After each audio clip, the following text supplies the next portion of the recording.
Bismillahirrahmanirrahim. Assalamualaikum warahmatullahi wabarakatuh. Perkenalkan, nama saya Ilham Muzaki. NIM saya 182010200495. Saya dari kelas manajemen 5B3. Pada kesempatan kali ini saya mendapat kelompok 1 ya. Saya akan sedikit menjelaskan tentang beberapa materi yang didapat oleh kelompok saya. Yang pertama adalah sistem pengolahan transaksi. Apa itu sistem pengolahan transaksi? Sistem pengolahan transaksi adalah suatu sistem informasi yang memiliki fungsi utama yaitu mencatat berbagai transaksi yang terjadi dalam perusahaan atau organisasi. Kita ambil contoh sederhana aja yang paling sering kita temui dalam keseharian kita, yaitu ini ya, Indomaret, Alfamart. Nah, sistem di kasirnya itu merupakan salah satu sistem informasi manajemen ya, di mana ada data lengkap di situ, transaksi keluar gitu kan, ada transaksi masuk, juga ada transaksi data di gudang. Jadi mereka bisa tahu stok di gudang itu tinggal berapa kemungkinan. Kemudian dia bisa menentukan jumlah-jumlah yang harus ditampilkan di display gitu. Jika datanya selisih maka akan repot juga, maka di sini harus sinkron ya. Selain itu, sistem ini juga dapat digunakan pada perusahaan. Misalnya saya pernah bekerja sebagai admin gudang. Nah, admin gudang ini sangat kompleks ya. Di sini ada barang masuk, ada barang keluar, ada transfer, kemudian ada adjustment in, ada adjustment out gitu. Ini melibatkan beberapa divisi, ada divisi gudang, ada produksi, ada PPIC, juga ada ini ya, personalnya juga ada. Jadi sistem-sistemnya lengkap, dari mulai absen, gudang, kemudian transaksi keluar, produksi, dan lain sebagainya. Nah, sistem pengolahan transaksi ini merupakan pintu utama dalam pengumpulan dan pengolahan data pada suatu organisasi. Nah, ini adalah ujung tombak dari sebuah perusahaan ya kalau menurut saya. Karena apa? Dari yang paling basic ya, memang yang paling basic itu admin. Kalau dari adminnya ini datanya sudah memang keliru atau nggak benar gitu ya, pasti nanti ke atas atau ke fungsi level yang selanjutnya, maka pengambilan keputusannya akan keliru. Misalnya contoh nih kayak gini, saya gudang nih, nah stok lapangan dengan stok yang ada di komputer dengan yang ada di sistem ini berbeda. Misalnya begitu, di lapangan 10 tapi di sistem ternyata ada 15 gitu kan, ternyata lebih banyak. Nah, begitu kita mau ambil barangnya, loh dilihat di komputer barangnya 15 padahal cuma 10 lah, kurang nih, gimana nih? Nah, ini akan berimbas pada pengambilan keputusan di fungsi level yang berikutnya. Kenapa? Karena data yang ada pada ujung tombak yaitu admin adalah data yang utama.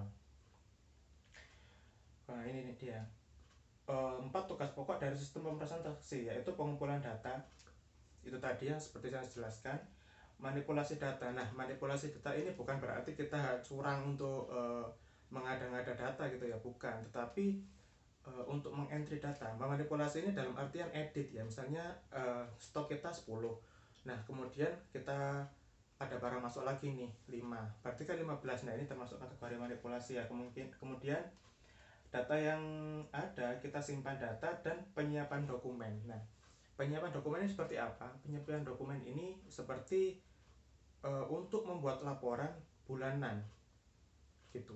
Laporan bulanan, selain gunanya untuk laporan kepada manajer atau atasan, fungsi level di atasnya seperti kabak atau kepala divisi, kadif. Nah, dokumen ini gunanya adalah untuk audit.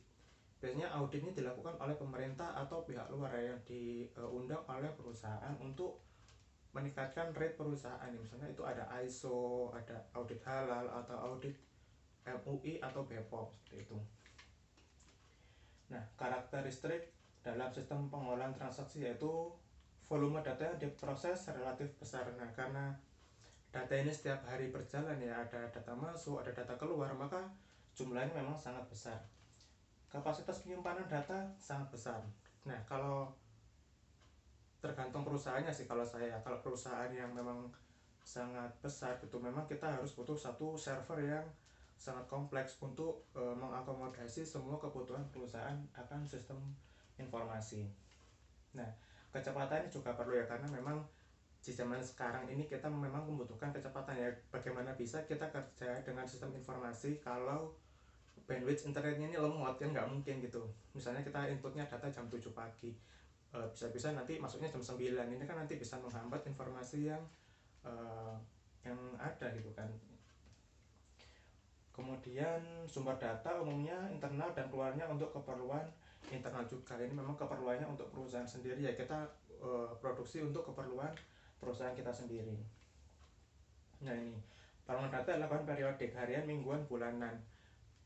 Memang ada kalanya sih kita tuh harian gitu, ada laporan mingguan juga, ada beberapa di tempat kerja ada yang mingguan, ada yang harian, bulan. Tapi yang bulanan ini jelas ya, karena memang bulanan ini satu periode memang yang paling sering umum digunakan untuk menghitung gitu.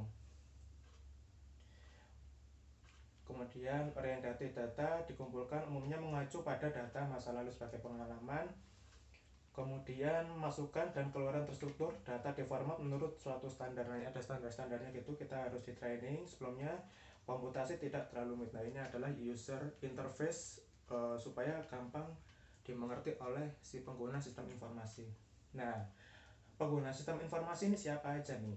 Nah, di sini ada pegawai gitu kan, ada manajer, kemudian ada beberapa orang yang uh, mempunyai akses untuk menggunakan sistem ini gitu. Nah, pada awalnya memang pegawai saja, karena end usernya sih memang pegawai ya. Kalau di tempat kerja itu umumnya adalah admin, kemudian nanti di atasnya itu ada fungsi level seperti kabak, ini juga bisa menggunakan. Kemudian kadif juga ada. Manajer ini yang jelas sih, manajer ini cuma tahu data jadi aja, maksudnya manajer ini cuma menerima laporan-laporan jadinya, jadi dia tidak mengurusi data-data yang ada yang apa yang diurus admin gitu. Manajer dan manajer, nah orang dan unit organisasi yang ada di dalam organisasi dan lingkungannya. Nah, di balik sistem informasi yang ada ini pasti ada yang buat gitu kan. Nah, yang buat ini programmer, pastinya programmer yang buat ini salah satu user yang paling penting sih. Mereka tidak tampak di layar, tapi fungsinya ini sangat vital. Kalau nggak ada mereka, maka sistem informasi ini nggak akan jalan dengan lancar gitu, karena mereka yang buat, mereka yang maintenance, mereka yang bertanggung jawab jika ada kerusakan atau hambatan dan lain sebagainya.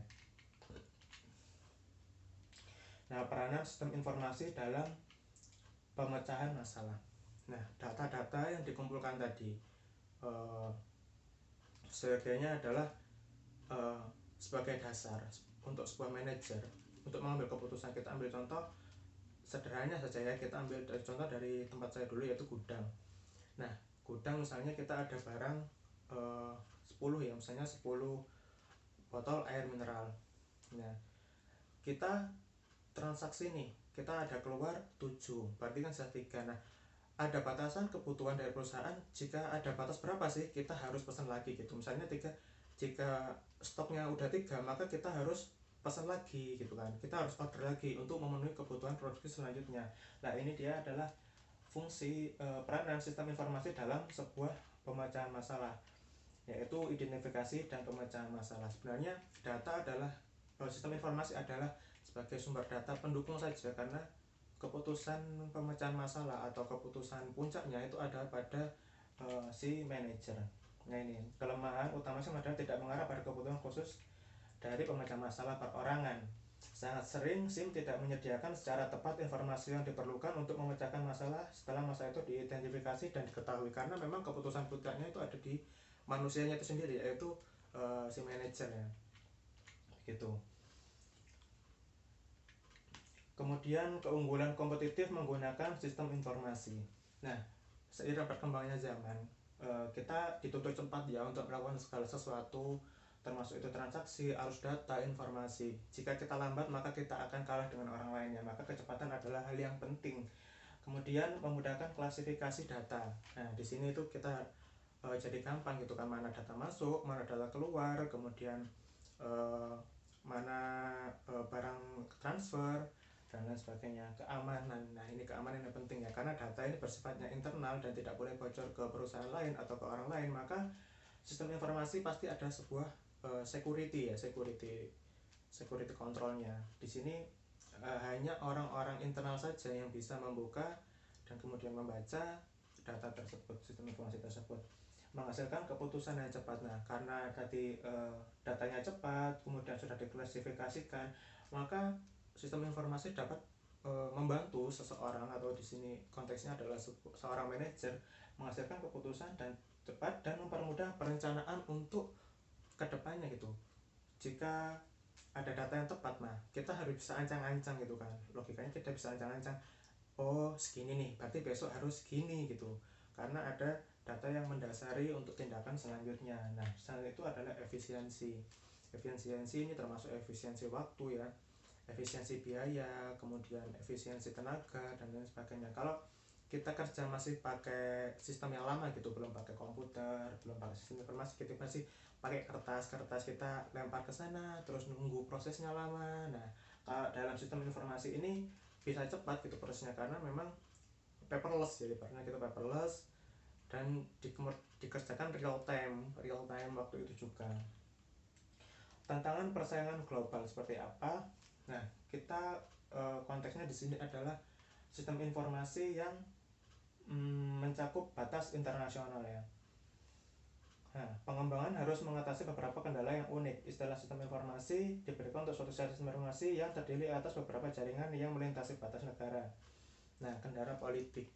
Nah, kendala politik ini pentingnya karena sebuah politik di suatu negara ini adalah suatu tolak ukur di mana ekonomi dan faktor-faktor lainnya berkembang ya. Kayak sekarang ini saya waktu membuat video ini lagi rame-rame undang-undang Omnibus Law, RUU Omnibus Law yang baru aja disahkan oleh anggota DPR ya. Kita nggak tahu nanti kedepannya seperti apa. Mari kita doakan yang terbaik aja untuk bangsa ini.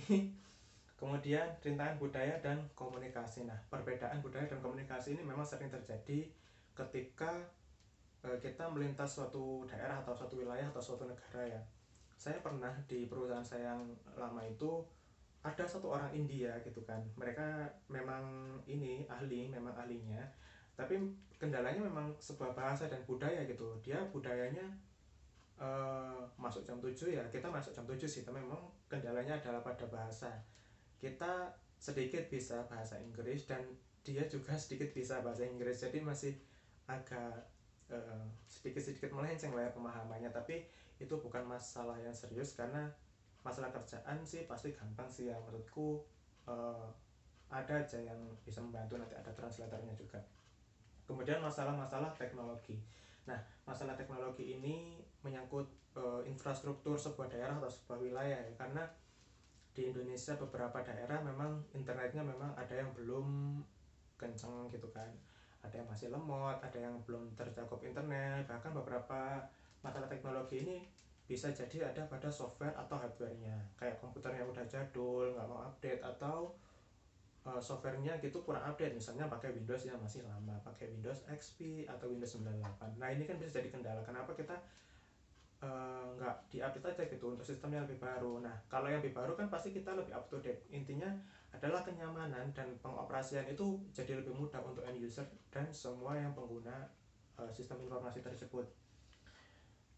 Kemudian udah bisa, itu aja mungkin presentasi dari saya yang sangat sederhana ini. Sekarang udah jam setengah 12 malam. Oke, itu aja mungkin presentasi singkat dari saya tentang materi ini. Saya dari kelompok 1 mengucapkan terima kasih. Jika ada salah kata mohon maaf. Wassalamualaikum warahmatullahi wabarakatuh.